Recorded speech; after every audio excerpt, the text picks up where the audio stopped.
So students, today in this video my topic of discussion is complex numbers. Okay, so let me discuss about the topic. Okay, complex number. So first of all, do you know how to solve the equation x square plus 1 equal to 0?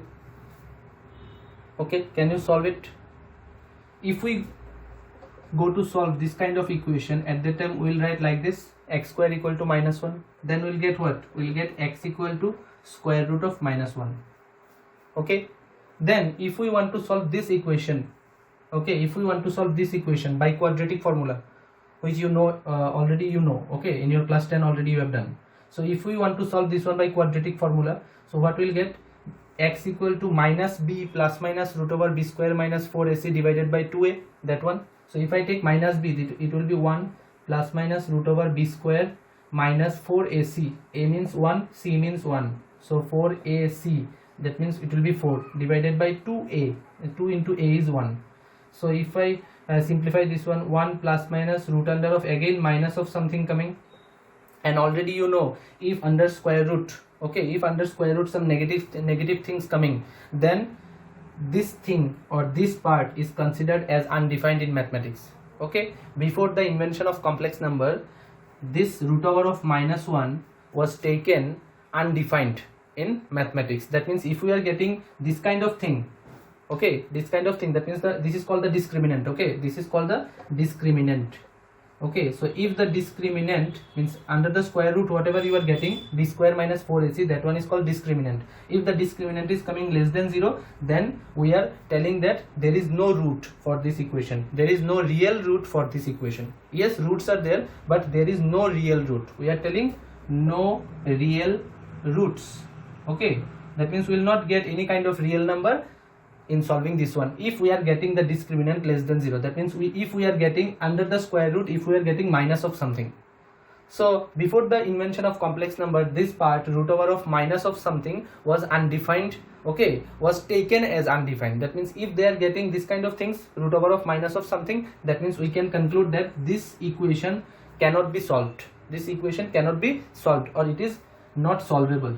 It is not solvable, means we cannot solve this kind of equation. Okay, x square plus 1 type of equation equal to 0 type of quadratic equation cannot be solved. That means we will not be able to get any kind of real root in this kind of equation. This one. There are several equations which cannot be solved using the same concepts. Okay, that means we cannot get any kind of real root using these concepts. Okay, so as we are not getting real root, that means this is not to be happen that this kind of solution, this kind of equation will ignore. We cannot ignore any equation in mathematics. Okay, so from here, from this concept, mathematicians got one idea.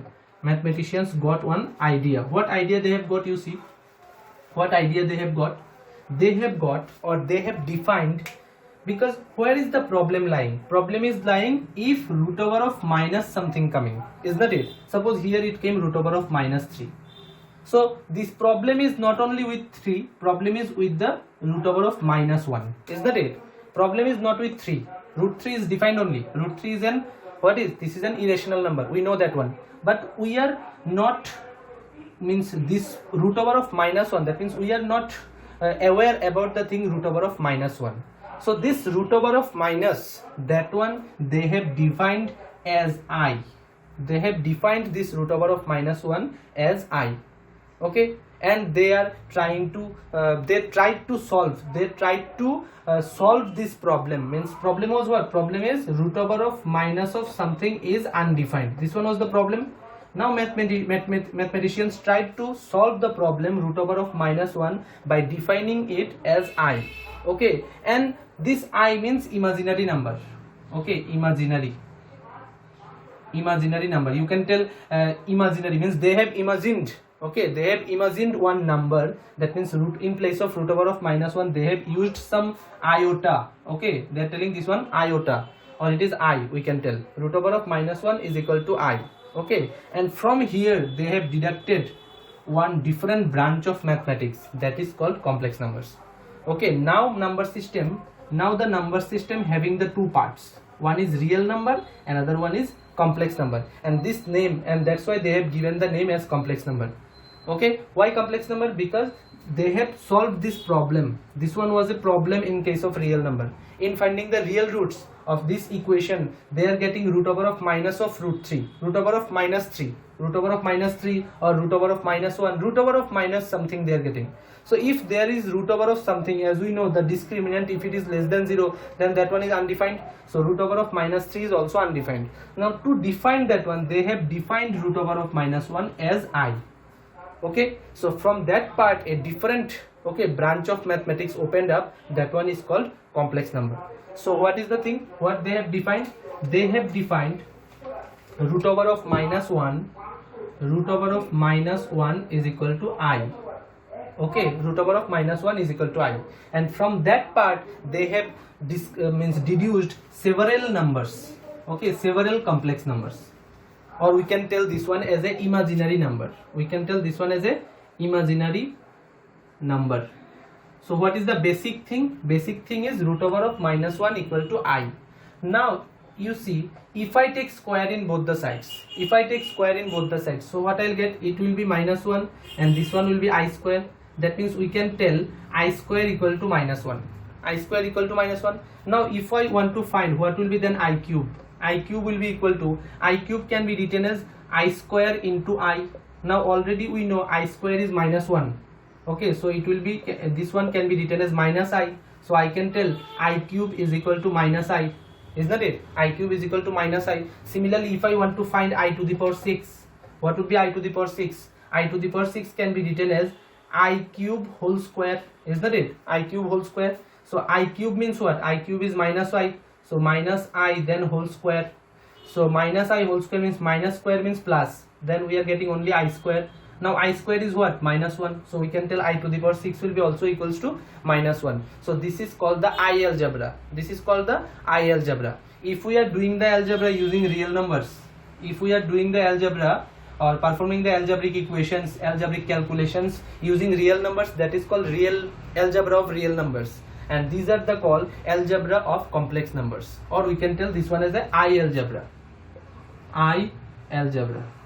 Okay, or we can tell algebra of complex numbers, algebra of complex number. This I is only called the complex numbers, this I is called the complex number, or we can tell this one as a imaginary number, this one as a imaginary number. So from where the concept of complex number came, we got to know that if root over of minus something is coming, minus 3, minus 5, anything is coming with root over of minus, okay, inside the square root, if we are getting minus, that one is not defined in real number. That one mathematicians defined by a different letter. We can tell that one is I, and that I is called imaginary number.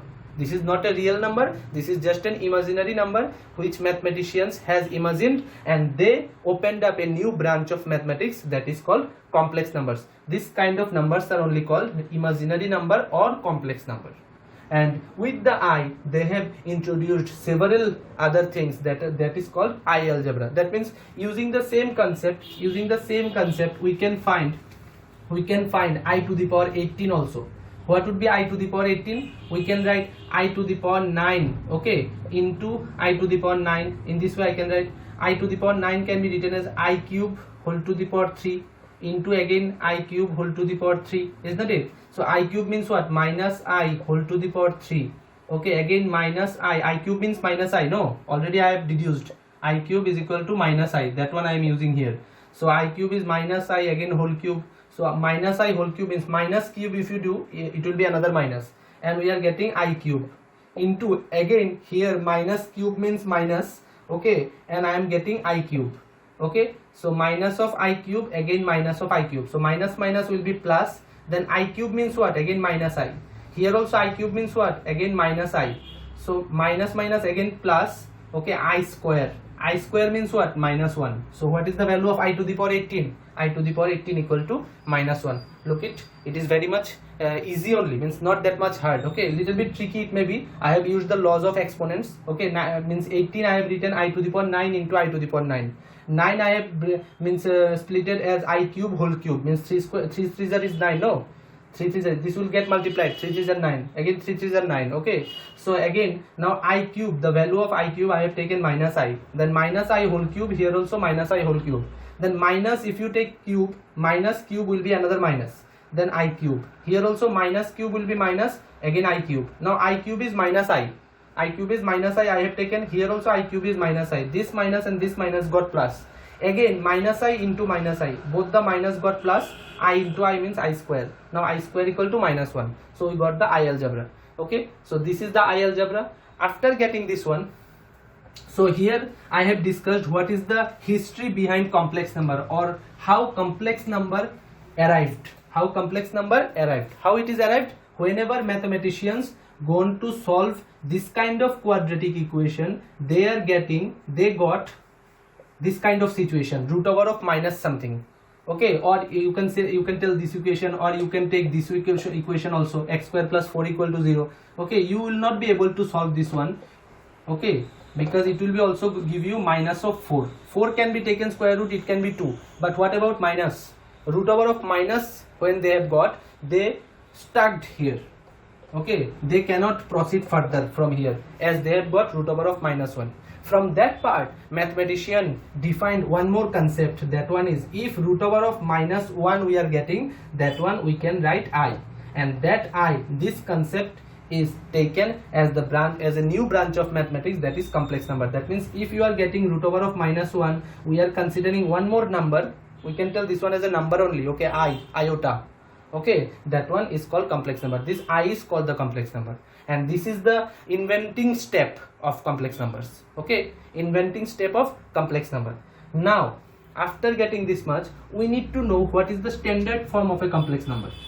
What is the standard form, or we can tell what is the general form of a complex number. So means how to recognize the complex numbers. Standard form of a complex number.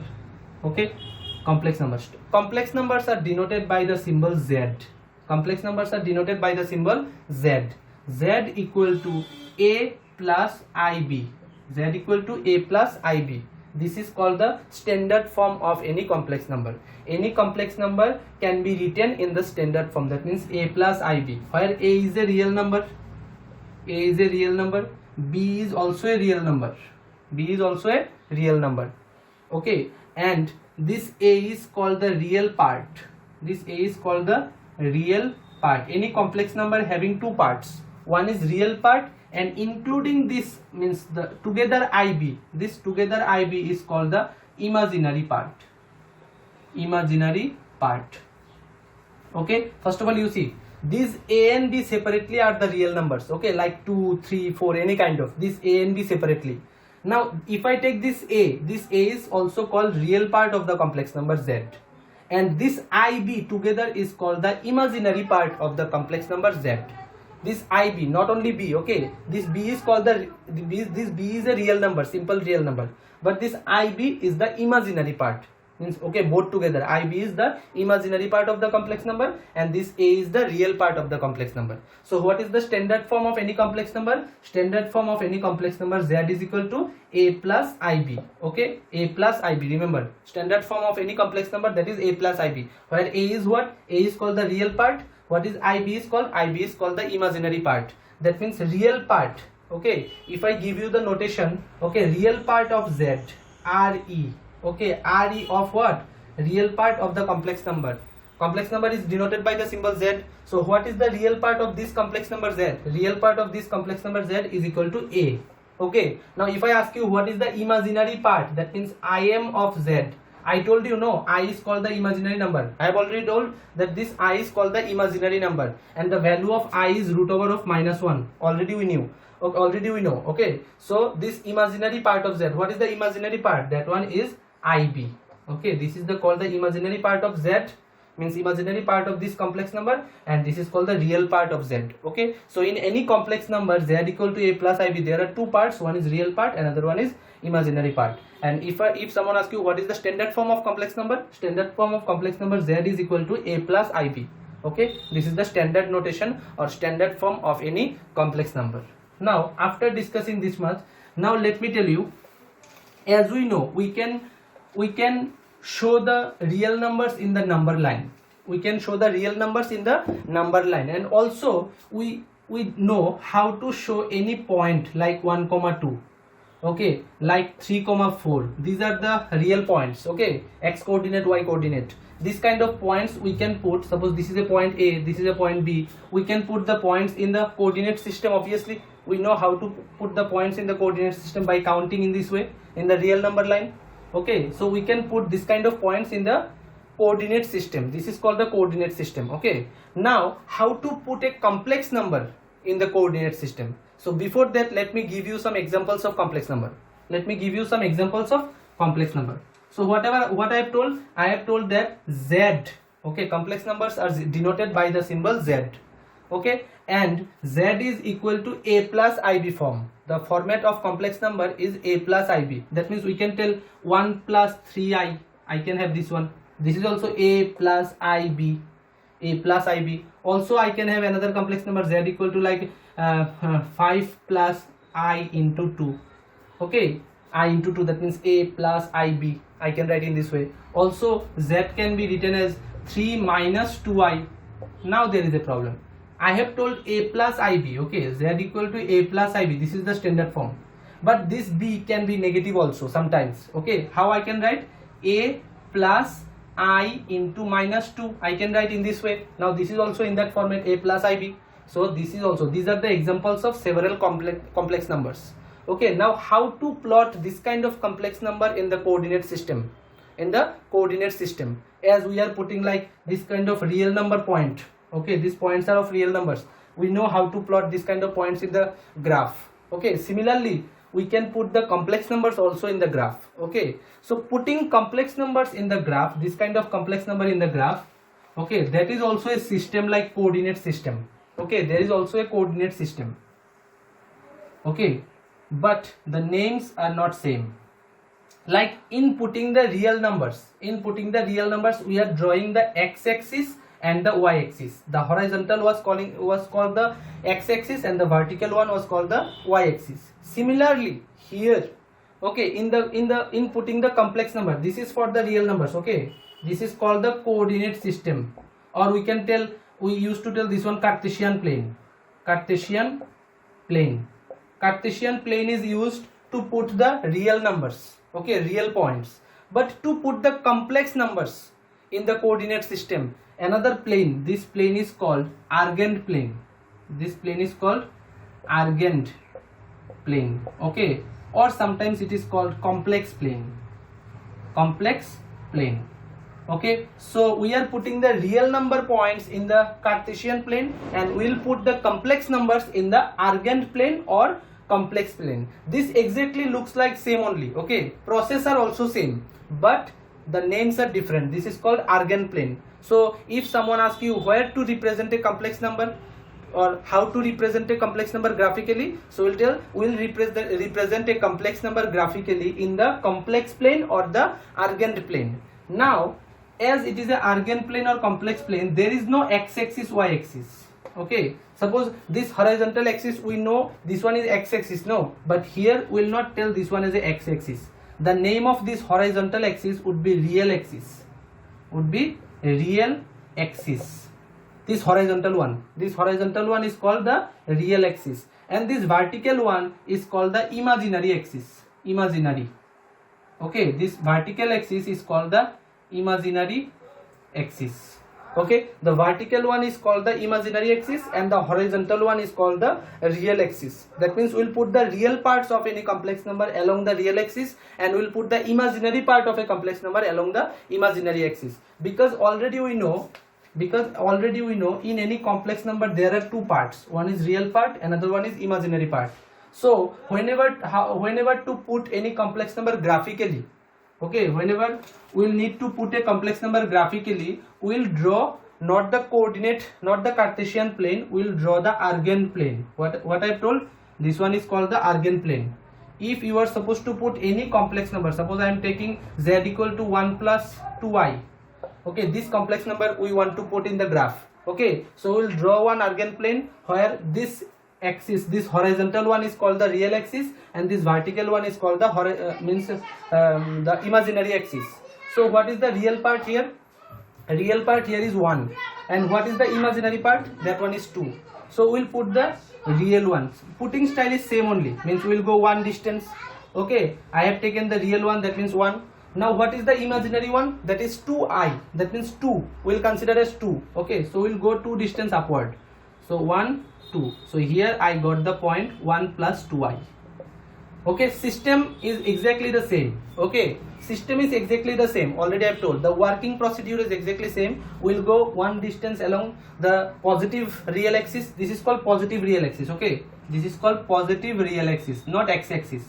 We'll call positive real axis. This is called negative real axis. Real axis I'm telling, because along this horizontal one we'll put the real part, and along the vertical one we'll put the coefficient of imaginary part. What is the coefficient of imaginary part? 2. So in the positive imaginary axis I have taken 2 along the positive direction, so I have taken 2. So this is the point 1 plus 2i. If someone asks you plot the point z equal to minus 1 plus 2i, at that time the real part is negative, that means we will go along the negative real axis, that means in this way, along that negative direction we will go minus 1, then in the upward direction I need to take 2, that means here I will go again the same one, but that one is coming in the second quadrant. Already we know this is called the second quadrant, this is the first quadrant, first, second, third, fourth. So that complex number is lying on the which quadrant? That complex number is lying on the second quadrant, this complex number lying on the first quadrant. So by looking at the complex number only we can tell at which quadrant the complex number is lying. Suppose if I am giving you z equal to minus 3 minus 5i, okay, at which quadrant this one will lie? This is negative real axis, again negative imaginary axis, that means this one would come somewhere in the third quadrant. So by looking at the complex number only we'll get to know at which quadrant the complex number will fall. Okay, so this complex number is falling on the third quadrant. Okay, similarly let me give you one example. Suppose z equal to 1 minus 5i, at that time this one would fall under fourth quadrant, because the real part is positive but the imaginary coefficient is negative. So we'll go one distance along the positive direction of real axis and minus 5 along the negative direction of imaginary axis. So this point will be z equal to 1 minus 5i, and which is falling on the at the fourth quadrant. So from here we got to know what is the representation of complex number. Okay, so we have discussed the complex number, the invention of complex number, from where it got invented.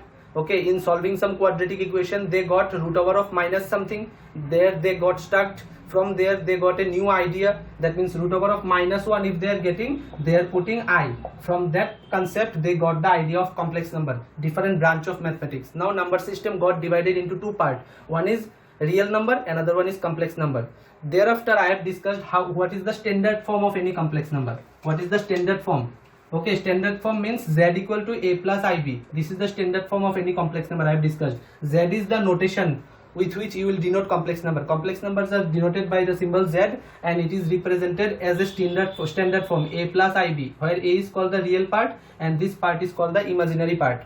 Now already also I have discussed how to represent any complex number graphically. That means if any complex number is given, you will be able to know at which quadrant the complex number is falling, whether in the first, second, third or fourth. That much I have discussed. Okay, now let me tell you how to find the modulus of any complex number.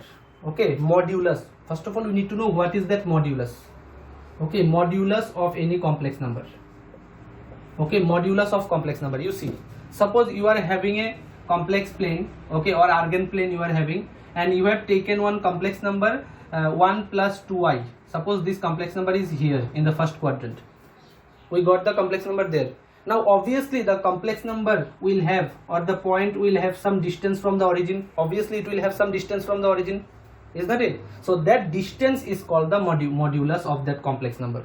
Suppose the complex number is z is equal to 1 plus 2i. So modulus of that complex number is nothing but just the distance of that complex number from the origin. Distance of the complex number from the origin. That distance, that direct distance from the origin is called the modulus of that complex number. So suppose complex number is given z equal to 1 plus 2i. So modulus of z means modulus of the complex number z will be denoted by mod z, like this. Or sometimes we are writing r. Modulus also denoted by r, also denoted by mod z. And how to calculate modulus? That one will calculate in this way, equal to root over of a square plus b square. Suppose the complex number is z equal to a plus ib. Okay, so we'll just take the square of the coefficients. Okay, what is the real part? Obviously real part will directly come. Okay, a square, then coefficient of I, not including I. Okay, other than I, whatever will be there, that one I'll take square. Okay, then root over of that one, if I take, that one would be called the modulus. So if for this complex number, what would be the modulus for this complex number? For this complex number, mod z would be equal to root over of 1 square plus 2 square. So it would be equal to 5, root 5. So what is the modulus? Root 5. That means what is the distance of this complex number from the origin? Root 5.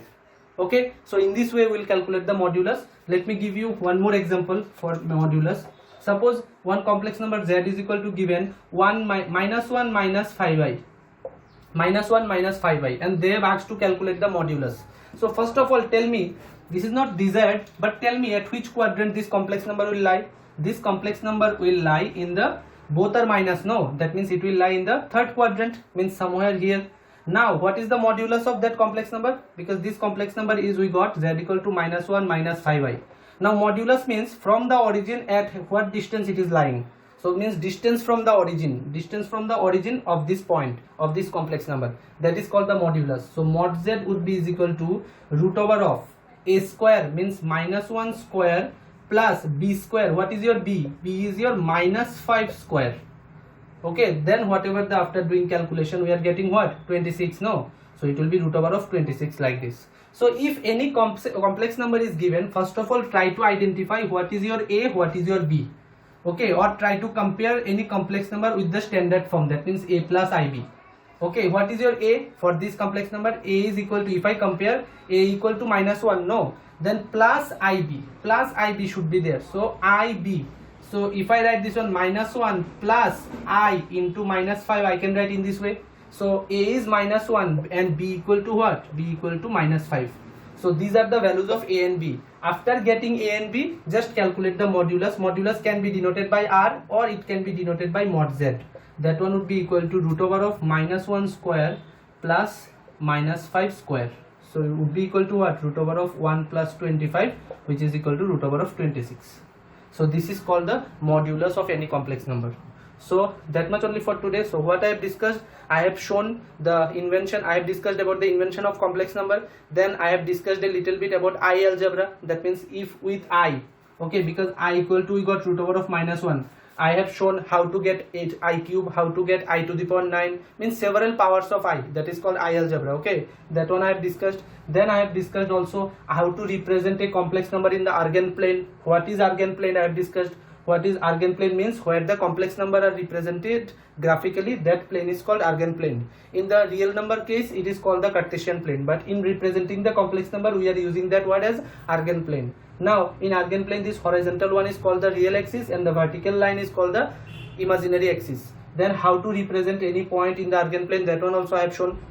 After representing any point, we can tell, now by looking at the point only, we can tell at which quadrant the complex number is lying. Now after getting that one, I have shown you, or I have discussed about the concept of getting modulus of any complex number. Modulus means what? The distance of that complex number from the origin. Okay, now how to calculate that modulus, that one also I have discussed today. Okay, and obviously the standard form. So in the next video, I'll take some problems related to the I algebra and related to the topic modulus. Okay, there are several concepts, several topics are there. That one I'll discuss step by step. Okay, so till then, see this kind of thing, this video very much properly, see it properly and try to see the problems related to that. Obviously I'll discuss in my next video. Till then, thank you.